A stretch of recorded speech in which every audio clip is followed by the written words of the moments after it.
Dear distinguished speakers, ladies and gentlemen, welcome to the fourth session titled Preparing for Quantum Technologies, Lessons from AI Policy Development, to examine the regulatory and governance challenges that quantum technologies present.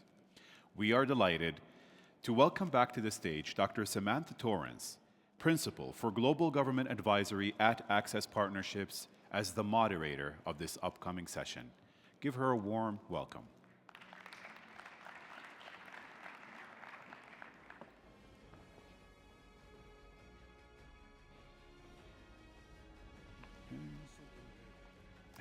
Great. Hello everyone again. I hope you saw the session that I moderated earlier. Very much looking forward to this session on quantum technologies. I think it's very clear, for all of us in this room that quantum technologies, has the potential to, revolutionize not just computing and communications, but also sensing, across the world and in terms of multiple uses of the technology, going forward. And not only is this potential very clear to us, but the risks that it could pertain are also becoming more and more apparent, particularly when we talk about global digital security. So I think it's really apt that we're having this session today, not only to learn a little bit more about quantum technologies and quantum computing, but also to see what we can do to prepare for the policy and governance challenges that will face us going forward.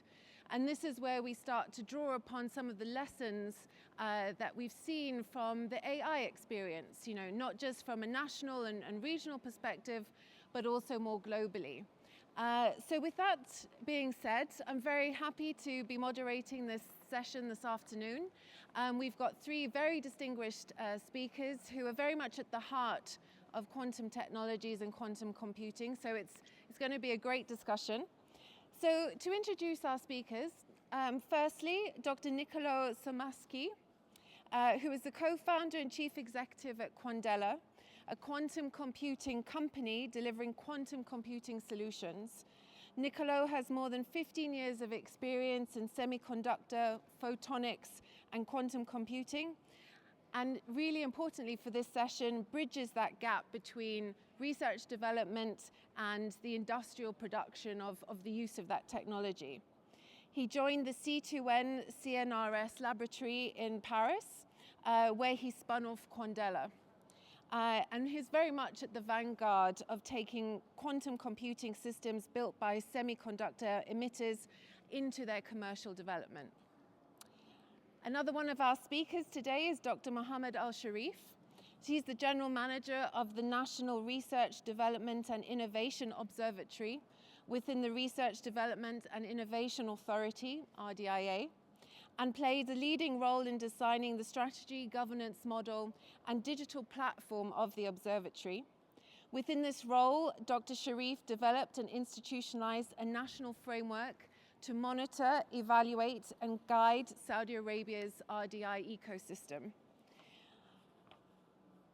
He is previously at the CST as a senior advisor on emerging technology, so very much amongst friends today, and held the role of professor at the King Abdulaziz City for Science and Technology University.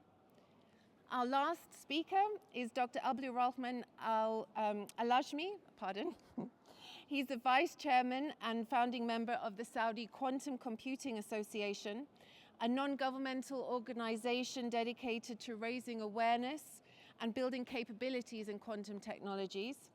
And he's got more than 14 years of experience in digital transformation and project management across government bodies, regulatory commissions, and the private sector, as well as non-governmental organizations. And on that basis, I'd like to introduce and welcome our speakers to the stage. Thank you.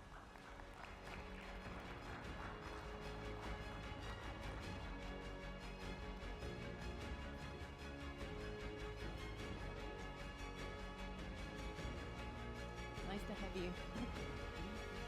I don't think so, but let's just see.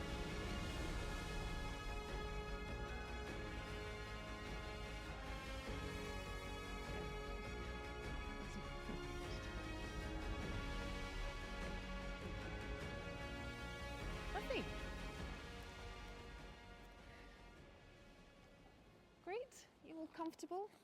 Yep.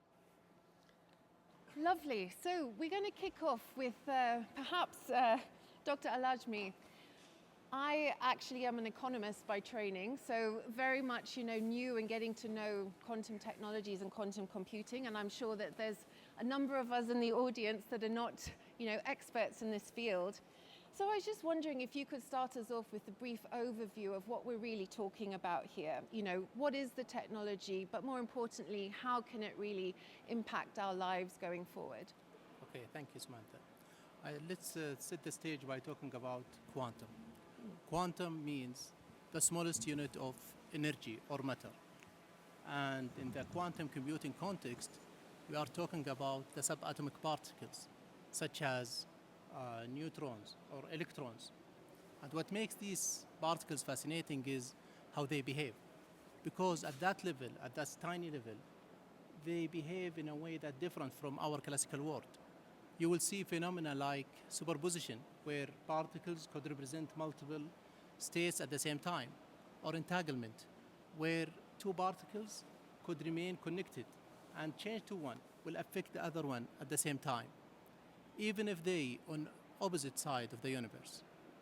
And I think these phenomena are not just a scientific concept, they are the foundation for quantum computing. Because the quantum computer is a machine that leverages these phenomena in a way to process information, solve problems in ways that cannot be done by classical computers. And to see the difference, classical computers could take millions of years just to simulate complex molecules, while a quantum computer could achieve that in minutes or hours.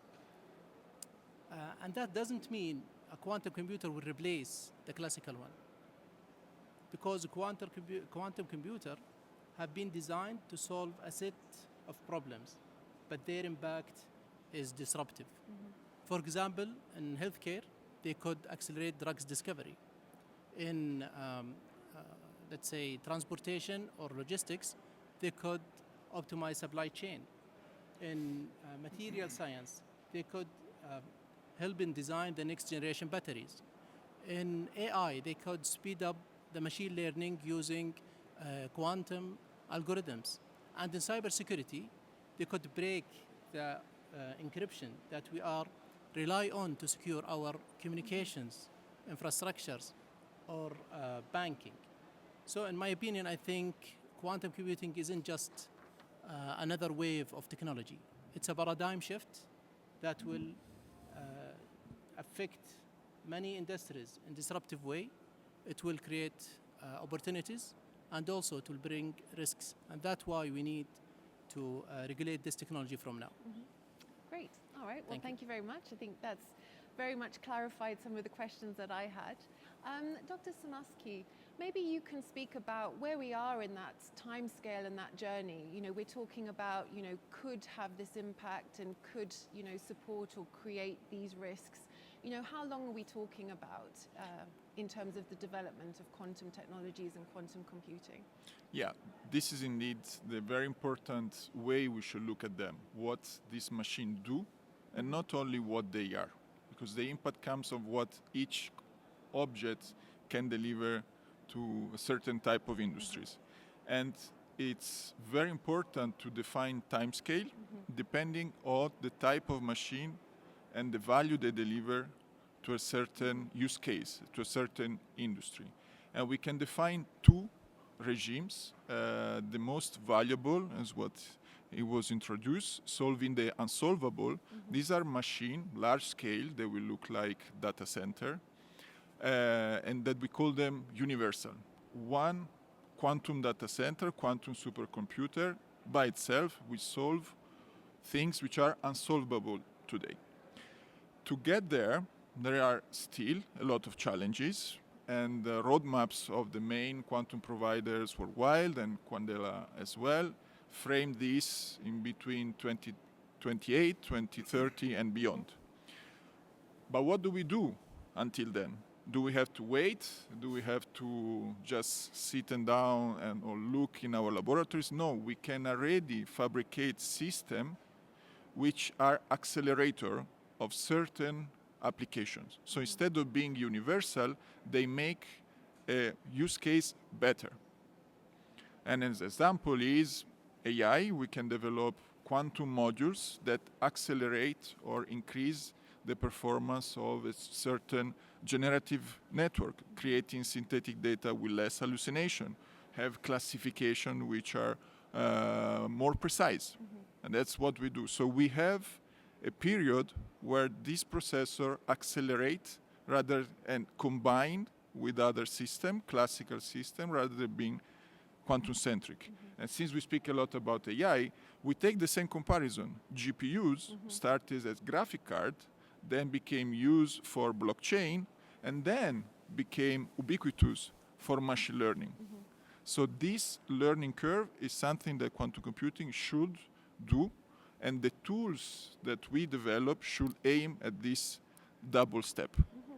Well, I mean, you're talking about 2028, 2030. That's not far away when you're talking about what's necessary from a governance or a policy perspective to support not only the innovation, but also putting in place those checks and balances to make sure that, you know, the technology is achieving that positive outcome that we're hoping for.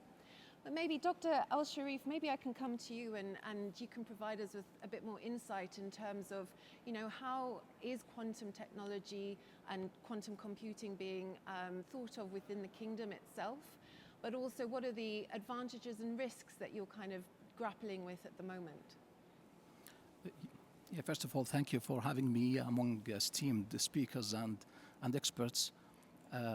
For the advantages, or let's say the most advantage of quantum technologies actually lies in its ability to solve problems that simply beyond the classical or classical computers' ability.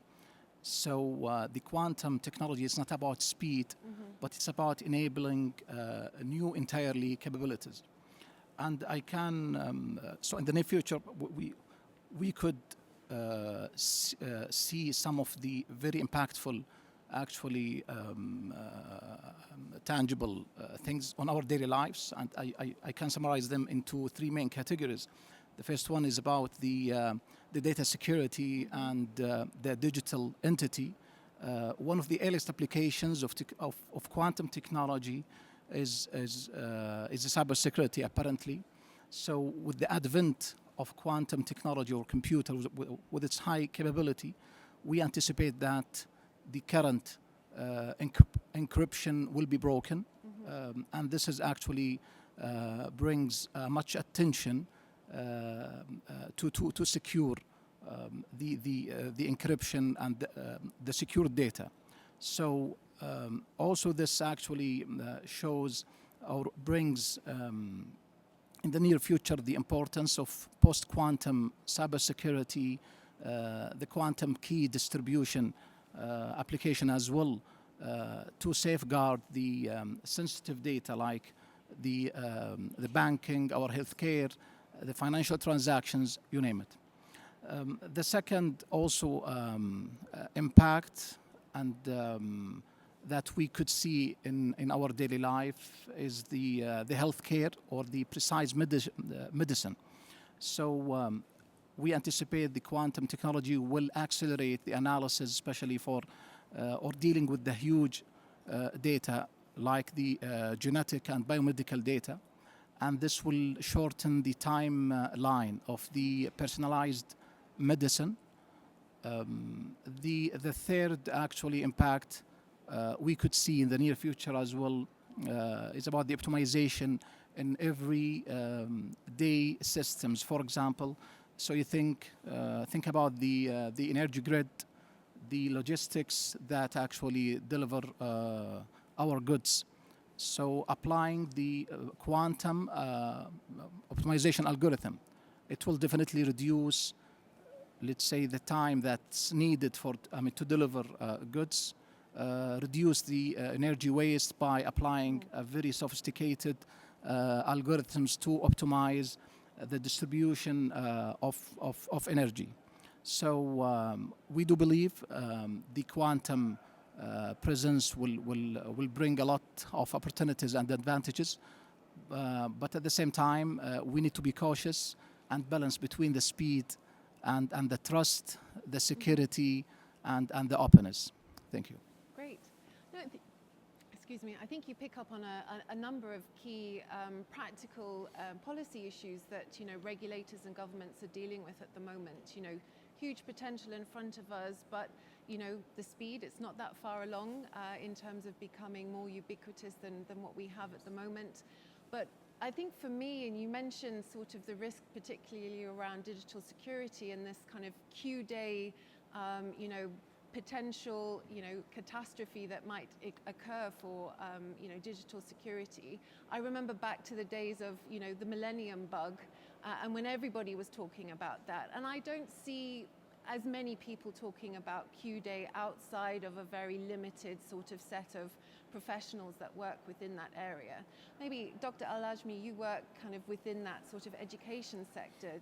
What is the sort of understanding of quantum technologies, both the positives and the risks that we're seeing in everyday life, but also citizens who will be interacting with it in the future? Yes, I think this technology is too complex, and a lot of before the session I was discussed with Dr. Nicholas, we share the same thing. I think still we need to raise awareness about the technology. As what you said, no one talk about the Q-day. Yeah. And that's what we are in the Saudi Quantum Association.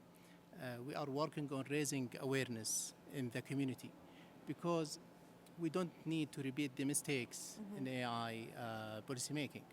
So one or let's say the main initiative that we are working on is raising awareness. I think that's very important, and to start with the people.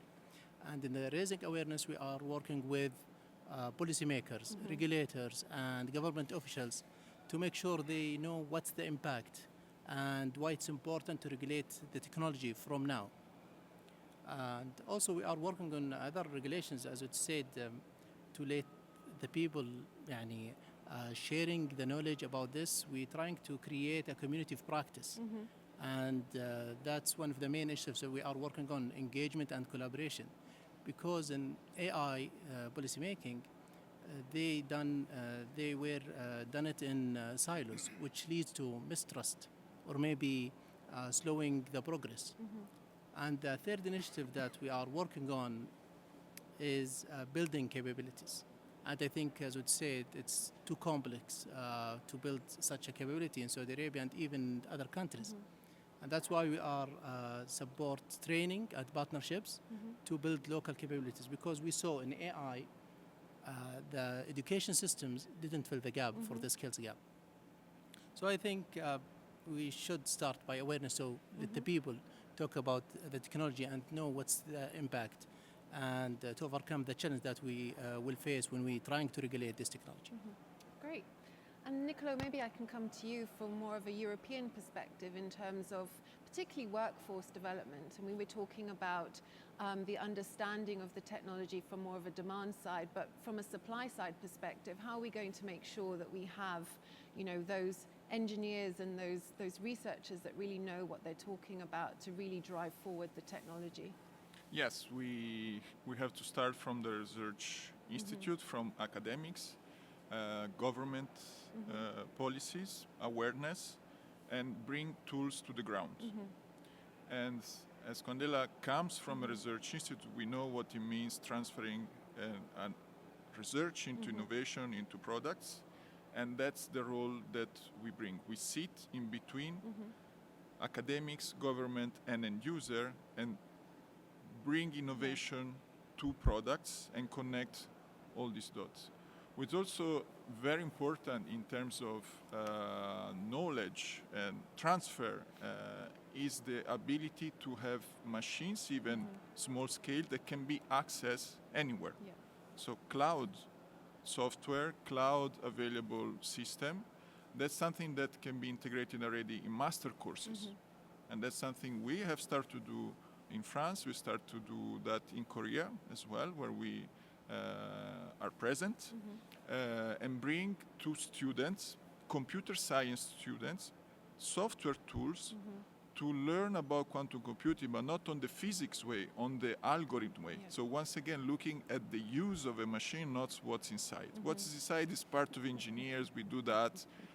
It's fun, but the most important thing is what to do with that. So cloud, software tools, master courses, creating center of excellence, and work hand in hand with the government institution to find the good partners and bring this workforce up to speed. Because just with workforce related in a country, there will be resilience. And it was said before, and I'm totally agree with that.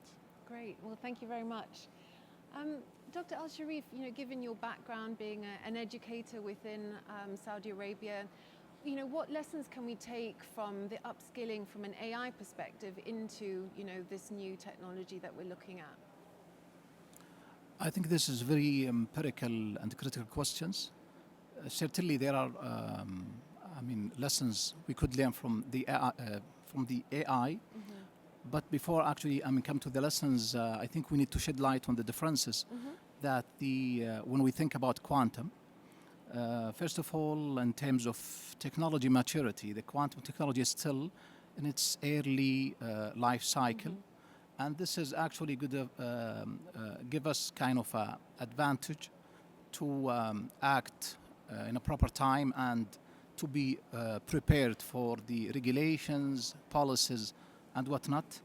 Nowadays, the AI, it's deployed at scale, and the regulations actually came after, and this is not the case. So, if the government regulators as well, starting from now, engaging with the relevant stakeholders to prepare for the regulations, I think would be a plus.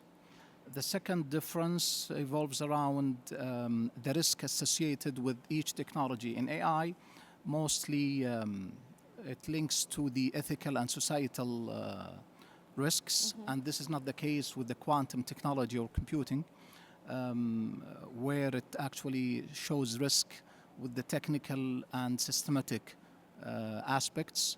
So the way of approaching and dealing with the two different technologies, I think should be different as well. For example, the quantum computing, as I said earlier, could break the encryption of using the current computational capabilities, and this would bring to our attention to design specific tailored, let's say, policies to prevent such things. The third one is about the infrastructure dependencies. For the AI, it can deploy it on the current or existing digital infrastructure, and this is not the case with the quantum technologies, especially in some applications like quantum communication or quantum cybersecurity. It requires different kind of hardware that's tailored for such things, and I think Dr. Nicholas shed light on that. So in terms of lesson, the AI, I think, benefited from the kind of a transparency, engaging with the stakeholders.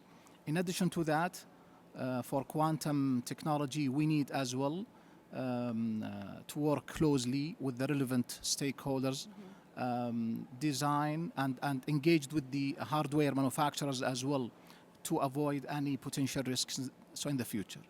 Thank you. Okay, great. Well, we've talked about capacity and understanding, and maybe I can sort of direct us to the policy and the regulatory capacity that we have. It is a new technology, and there are varying maturities of regulatory bodies across the world, and even within regulators, even mature ones, we're talking about a technology that, a lot of people won't necessarily understand, from the start. So maybe, Dr. Al-Ajmi, in your work within Saudi Arabia, but maybe more broadly, how has the interaction been sort of from a policy setting and from a regulatory setting, and how are we building capacity within the government to actually also be able to play its role within this new frontier? I think we need to act much faster in terms of regulating quantum computing, because the quantum computing brings with it a lot of challenge to regulate it. I think there are three main challenges regulating such a new technology. The first one is time, and I think we saw that with AI, because this technology is moving faster than we expected. And usually the regulators moves much slower. And the second challenge, I think, it's the complexity for quantum computing. It's too complex to understand, and also it will disrupt many industries in disruptive way. And that's what make regulating it is very difficult. You cannot regulate it with a simple regulation. Yeah. And also the third challenge is cost. I think we need to set a strategy to move to the post-quantum cryptography and to, let's say, the transition for quantum era. And that will be very expensive for both regulators, government, and maybe also the private sector. And the problem with that, let's say, the regulators need to work faster to manage this cost and overcome this challenge. So I think there are many challenges that hold us back from regulating this technology now, but with the right strategy, with the right preparation, I think we can make the transition to the quantum era will be safe, successful, and sustainable. Okay, great.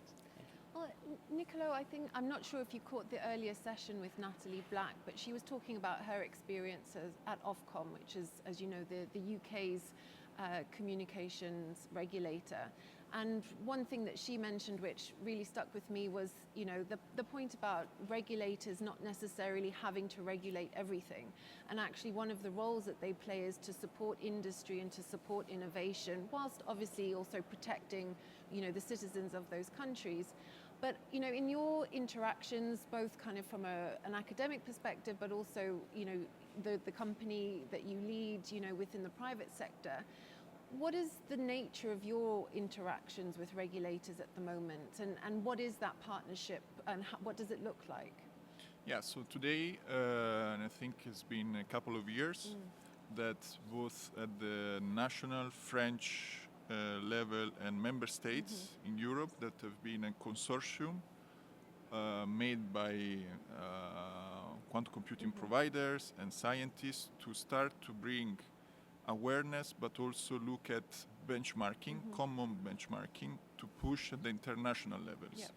So regulation, I think, on the quantum computing, quantum technology perspective, is starting by defining the good benchmarking to then define dangers, zones, and protect them. Though benchmark is also hard today, we have to admit it. Because once again, most of providers start to look at properties of systems rather than what the system do. It's like benchmarking cars and looking at the colors rather than the speed of the engine power. So we are in this big debate at the moment. One thing though, on the regulator's perspective, I think it's safe, is that we know what current machine do. And in order to be dangerous at the point of putting a risk cryptography system, we know that we are far. Nevertheless, we don't know what we can discover in between that can be potentially dangerous for some aspects. So once again, awareness and local bodies that interacts at international level openly, as the community have started to do, is the good approach. And of course, a very deep look also in the technology, which is hard, but must be done. And maybe if I could just ask a follow-up question to that. You mentioned that you're working obviously very closely in France, but also in Korea, I think you mentioned. Yes. Have you noticed any differences in approaches that the regulators have taken there in terms of your interaction? We have seen 2 or 3 schools, European, US, and China, I would say, that is bringing interesting exchanges, and there is work to be done. We are not in a rush, so that's good, but we also need to keep in mind that innovation goes very fast. And if we look at, once again, at AI from 2012 to 2014, there was a complete paradigm shift from current neural networks, GPU, that started to bring a lot of attention, and 20 to 2012, where there was no even idea of what we could have been done. So we have to keep in mind not to fall in the same mistake and rush, but push the discussion openly at the international level. Okay, great. Dr. Al-Sharif, you know, working within an innovation agency, you know, we've talked about sort of, you know, national collaboration and working with stakeholders, you know, at a local level. But I was just wondering how you've interacted, you know, through the national agency on a regional basis and even internationally when you're discussing these topics. Yes, interesting. As you said, so being part of the RDI authority, where we regulate and responsible for the R&D innovation ecosystem in its broad meaning. And one of the main pillars of the R&D national strategy that's being, developed and approved is what's called It's a Big Missions. So one of the main missions that has been announced in last February during the LEAP event was about the building a quantum computer, fault-tolerant quantum computers, of course, with the partnerships with many local and stakeholders, mainly led by Aramco, three leading universities, KAUS, KFUPM, and King Saud, and with RDI as well. Also, there's a partnership with like a global partners who are very advanced in quantum technology. This is one angle. The different or the other point is to be ready for the advent of quantum technologies and prepare the right policies. So we need to design the proper policies with the foresight. And even under the observatory at RDIA, we have a specialized unit for, it's called Foresight Technology, that does study and analyze all the emerging technologies. And one of them basically is the quantum technology, to see the trends, where are the, let's say, or to have a forward-looking, let's say, insights, and to have kind of informed or fact-based decisions and recommendations.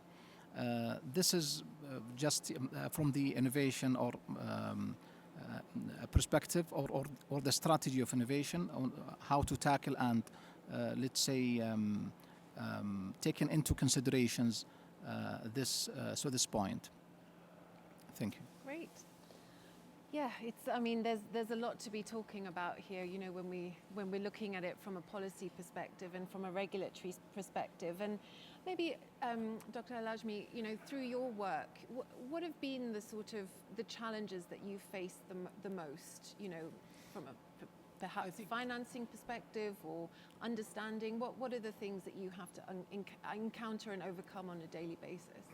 I think, as was said, the main three challenges with quantum computing is time and cost, and also the complexity of the technology. It's too complex to understand. You are talking about the technology, how it's work. As what maybe Nicolas said, the regulators usually focus on how the systems work, and they need to focus on what's the change that will do or let's say impact the industries. So I think the main challenge is maybe first I would say awareness. We need to raise the awareness among the policymakers and government officials, so to start from now to prepare for this technology and how to deal with it. In the term of financing, I think the transition will be very expensive. We need to set a stage or maybe phase timeline to overcome this challenge. And the third one is maybe the building the capabilities. We saw that with AI, how the education system failed to bridge the gap, and also For the quantum computing, it will be more complex because it's transdisciplinarity subject. You need a physicist, you need quantum computer background, you need mechanical engineering background, etc.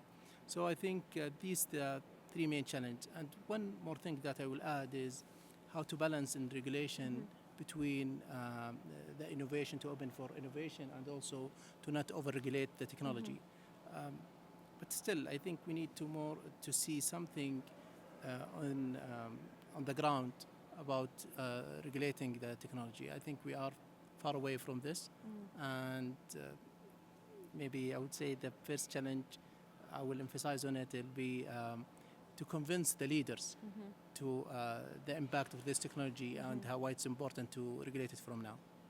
No, you make a fascinating point around, how you actually regulate. And actually some of the work that we do with CST is on through the Digital Regulatory Academy, and we're talking about the approach to regulating emerging technologies and effectively the toolkit that's in front of regulators to be able to not just understand what they're dealing with, but also then to respond accordingly and with the right level of, scrutiny or impact. And one of the concepts that we often talk about is, principles-based regulation, where we focus a lot more on the outcome that we're aiming to achieve, as opposed to necessarily the specific output or the box that is necessary to tick. And I know that CST very much, takes that direction in terms of the regulation and the regulatory approach that it implements.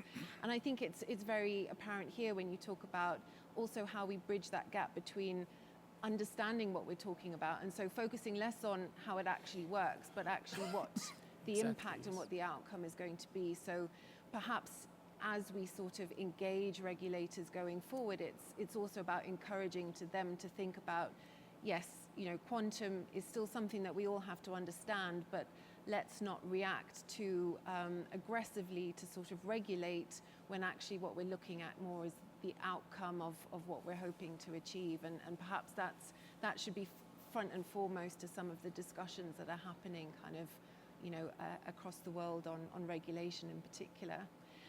But Nicola, maybe I can pick up on a point that you mentioned, and it was fascinating to hear that there are, fascinating perhaps on one hand, or, not too unexpected on the other, the three schools of thought that you mentioned around, how sort of global perspectives are shaping when it comes to quantum technologies. And you mentioned the sort of three poles of influence in that regard.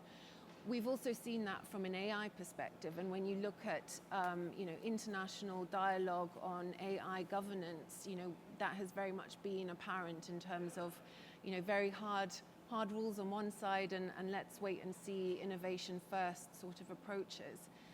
Do you think that that kind of almost bifurcation in approach is a risk for the development and innovation of quantum?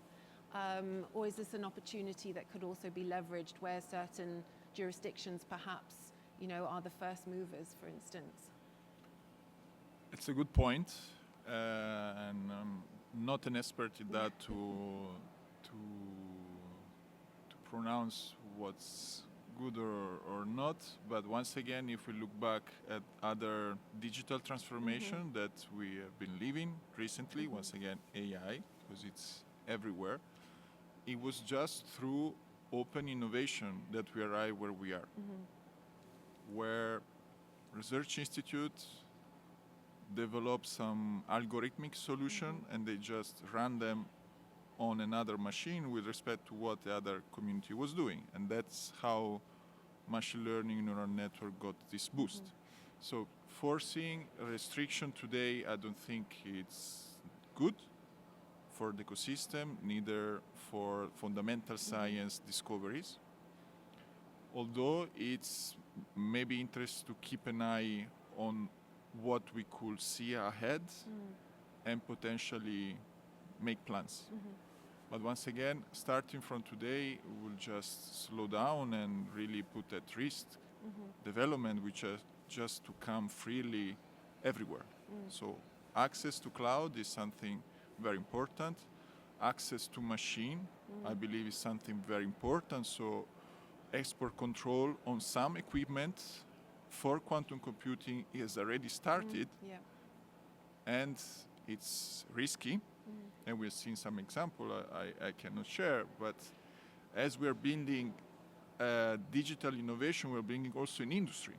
So we're building components, we're building manufacturing as side plants, and that should be considered developing a national plan where these come from if those countries start to put restrictions. Great. I think Dr. El-Sharif, maybe I can pick up on the points that Nicola was talking about, and also, well, all three of you have mentioned the importance of stimulating that innovative environment. But maybe I could ask you to play devil's advocate and maybe speak a little bit more about the risks. And one point that you mentioned earlier was when you were sort of comparing, AI and quantum, you talked about ethical risk and perhaps, maybe that's not as apparent or at the forefront from a quantum perspective. I'm sure that you would find an audience out there that would challenge you on that point in the sense of, particularly if quantum is being used to enhance AI capabilities, and we know that AI has potential ethical, and human-centric type risks, that would be the case for quantum. So from your perspective, and maybe putting on a different hat, how can we make sure that whilst we're still supporting innovation, whether from a regulatory perspective or from a policy perspective, we're keeping a solid eye to the risks, and particularly from a human perspective of what quantum may hold? Yes, thank you. I think the first point on the risk aspects is to pay attention about since it's in a sense the quantum computing or quantum technology, it's inherently cross-border technology. So, and you can, if you lay down all the stakeholders and the developers of this technology, they have presence like on different countries and geographical area. So this would necessitate to have more global coordination to mitigate this kind of misstandardized technology and policy. The other element also, as I said earlier, to balance between the openness and the security, since it has the quantum dual usage for the civilian and maybe for like defense applications. So this is a critical point to not to stifle too much the innovation, but at the same time setting the right standards and policies to manage any of these risks. Also to keep, to keep pace with the technology advancements, especially in quantum cybersecurity angles. I think it's important to be prepared in terms of having the right policy at the right time. This is, so in a nutshell, maybe shed light on the risk associated with the quantum. It's a big nutshell that you've laid out there. But I think the point about, dual-use technologies obviously complicates the situation that we're dealing with, particularly from a policy perspective.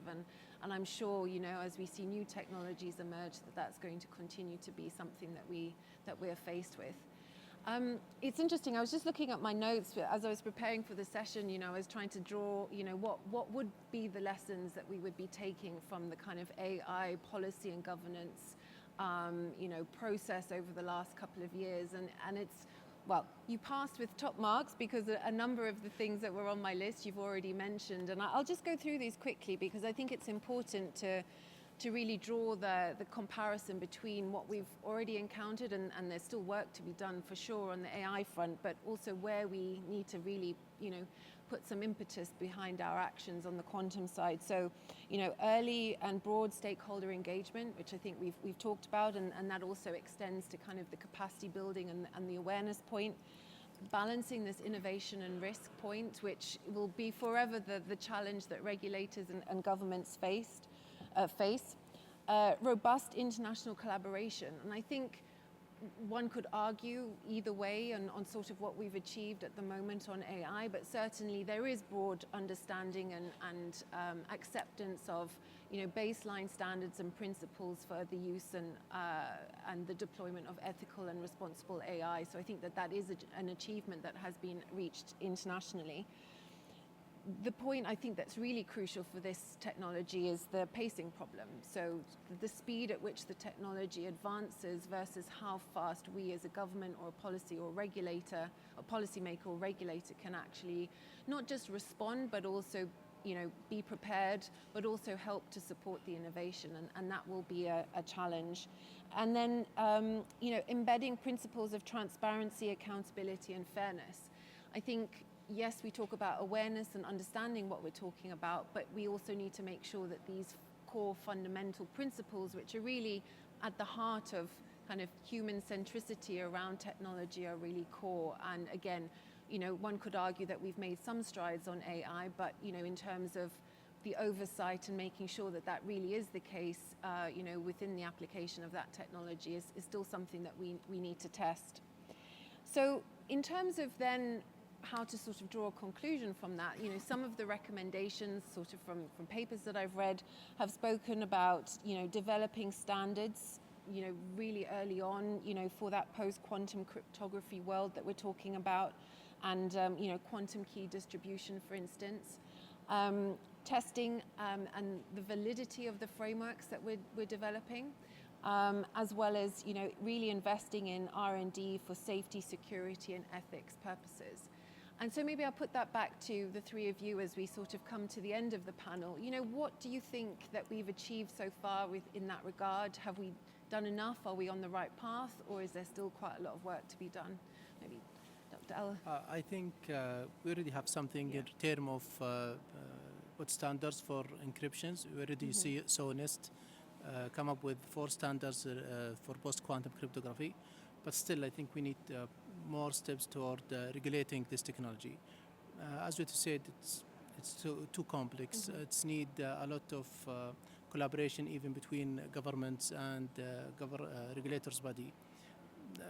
We are trying to regulate, maybe with AI, we are trying to regulate the technology itself. However, in quantum computing, we are trying to regulate the consequences and also how to interpolate the quantum key distribution and find the standard to make the development is cheaper than the silos work or let's say efforts.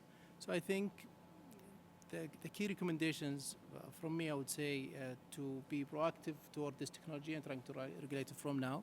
I think in terms of we are far or not, I think we are still far from regulating this technology, and we need to do more efforts toward regulating this technology.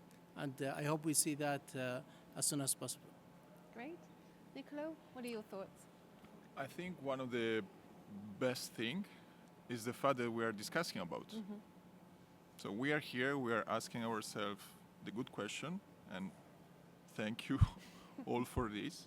I join what has been said in the cybersecurity and post-quantum cryptography. That's the first step we have to take. NIST has been pushing a lot since many years, and other nations are following. And this benchmarking, it's very important. On the computing side, I think it's very important that both provider and scientists keep doing their job.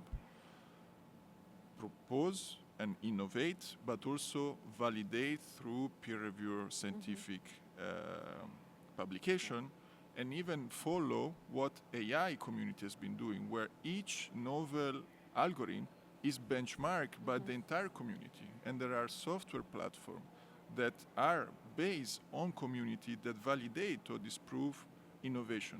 And that's the best way, I think, also quantum computing can self-regulate itself on what applications are really validated, and that put each time a benchmark where institutions can really look at safely, internationally, without geopolitical filters, and then act from there. So I take it on our side. We have started with a platform that is benchmarking quantum AI algorithms, but it should be enlarged and keep growing. Great. Dr. Al-Sharif. Yes, I would say it.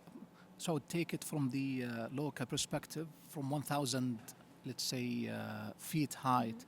So I think we need to have two main elements. The first one dealing with the ecosystem itself, to have it ready to adopt and accommodate, let's say, what does it take to have like the thrive in the quantum technology, and also to prepare the proper policies and regulations. And I would like, to mention here a couple of examples here that's, happening here in Saudi. For example, we have kind of a couple of clusters that bring the entrepreneurs, the scientists, for example, the garage, the NTDB at MCIT, the Ministry of Communication, also Dhahran Valley with the close proximity to Aramco, Lab 7. All these physical places, I think, they bring together the talents, the environment, enabled by certain, let's say, policies and regulations to make that thrive, and should be, supported by the proper regulations and policies. As I said, to have more advancement in the quantum space and to have a very prosper, let's say, applications of it. Thank you. Great. And maybe if you allow me, I think from a policy perspective, two things that really stand out, in addition to what you've captured already, is your regulatory expertise and capacity. And I think, the role of the regulator is to understand the sector that it operates in, and it can learn definitely from the sector and from industry, the private sector, from academia, but it needs to also kind of integrate that knowledge internally as it starts to make its policies and formulate its regulations. So really prioritizing that, I think, is something that we need to kind of put more focus on. And then secondly, I think we've already touched upon it, but that international cooperation point, technology is a cross-border phenomena, and for all of us to benefit from that, but also to make sure that we are mitigating any potential risk, it does require collaboration, and I wouldn't say necessarily exact coordination, but certainly coherence between approaches that are being taken across the world. So I think, as you said, Nicola, we're talking about the subject, and I think we've got some good points to sort of pick up, and perhaps we can walk across to the main ITU agenda and present some of our thoughts to further these conversations. But I'm going to stop there. I think that we've had a really fulfilling discussion this afternoon.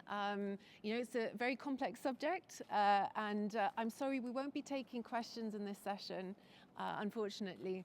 But I just wanted to thank the speakers again for being here with us today, for taking the time to go through, the complexities of this issue, but also, highlighting really what fundamental work is going on in the background, which is really exciting to hear. So thank you very much, and thank you to the audience. Thank you.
Of our moderator, Ms. Fatima Fahad, GEOSA's official spokesperson and media advisor.